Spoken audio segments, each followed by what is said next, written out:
Hoye! Mwanza hoye! Dr. Samia safi!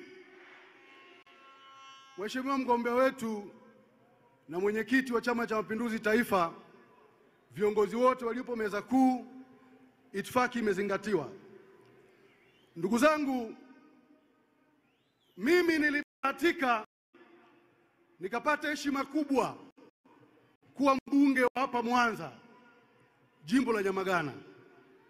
Mheshimiwa mwenyekiti, mara yangu ya kwanza kufika Mwanza nililala stendi. Stendi inaitwa stendi ya Tanganyika. Nilikuwa naenda shule Geita. Sasa babangu akanipa nauli akijua nikifika Mwanza nitaunganisha kwenda Geita. Kumbe magari yalikuwa naisha asubuhi kwa sababu Geita ilikuwa ni mbali, barabara ilikuwa ni mbaya sana. Kwa nikalala stendi pale.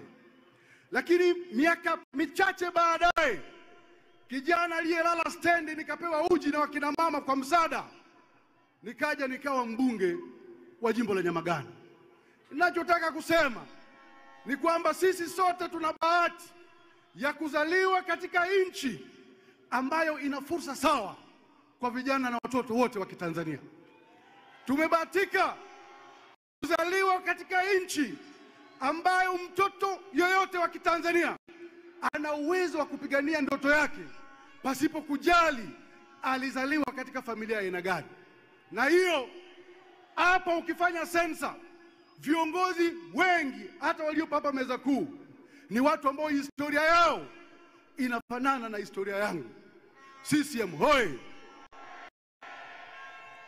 Mheshimiwa mgombea wetu, mimi naamini kwamba sifa kubwa mojawapo ya kiongozi mahiri ni kiongozi anayewapa watu wake matumaini kwamba kesho yao itakuwa bora kuliko leo. Sifa mojawapo nyingine ya kiongozi bora ni yule anayekuwa mfariji mkuu kwa watu anaoongoza ambao wako chini yake.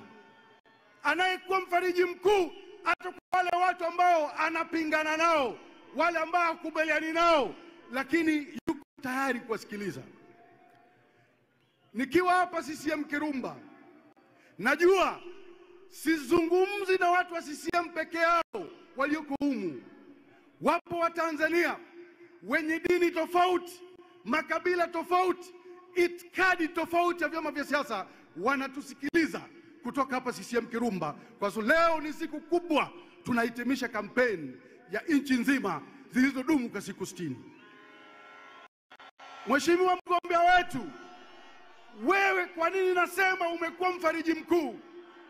Watanzania wote wanajua kipindi cha mwaka 2020 kuanzia 2015 mpaka 2020 tukiwa na jiwe mwamba, siasa zetu tukiwa huko Chadema hatukuwa na matumaini. Hali ilikuwa ni ngumu, tuliona giza, hatukuwa na mwanga, tulipoteana. Ulipoingia madarakani, pamoja na kwamba tulikuwa tukubaliani kwenye mawazo na tunakupinga, tulikuandikia barua, ulikubali kuwa mfariji mkuu, ukakutana na sisi, tukatengeneza kitu tulichoita maridhiano. Mheshimiwa Rais, pale tulipokuja kwako tunahitaji mikutano ya hadhara, ulitupa. Tulipokuja kwako tunahitaji maandamano ambayo hayakuwepo, ulitupa. Tulipokuja kwako wanachadema waliokuwa na kesi 419 nchi nzima zilifutwa instantly, kesi 417. Mheshimiwa mgombea wetu, hii ndio dhana inayoitwa kazi na utu. Ulionyesha utu. Mheshimiwa mwenyekiti, tulipokuja kwako kwamba Chadema imepigika, tunaomba ruzuku tuliosusia kwa miwili, ulitupa. Kazi na utu, ulitusikiliza. Mheshimiwa mwenyekiti, hata ulipounda task force, sisi tukakataa kwenda kwenye hiyo task force, ila tuliandika barua na mahitaji tuliyohitaji kwenye task force, hata kama tukushiriki, lakini mengine tulipata. Tulitaka wakurugenzi wa halmashauri nchi nzima wasisimamie uchaguzi, tulipewa.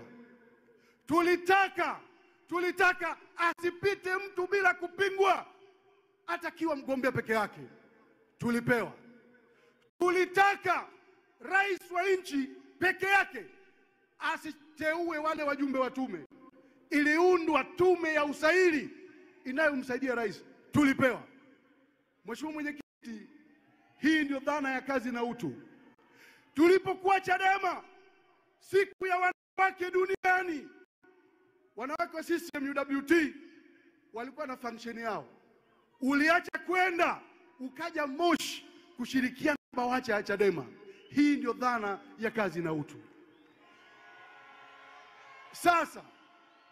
Sasa jambo la kwenda kupiga kura, ili swala la kura, hii ni haki ya Mtanzania mmoja mmoja iliyowekwa kwenye katiba ya nchi yetu, na nchi hii ina utaratibu.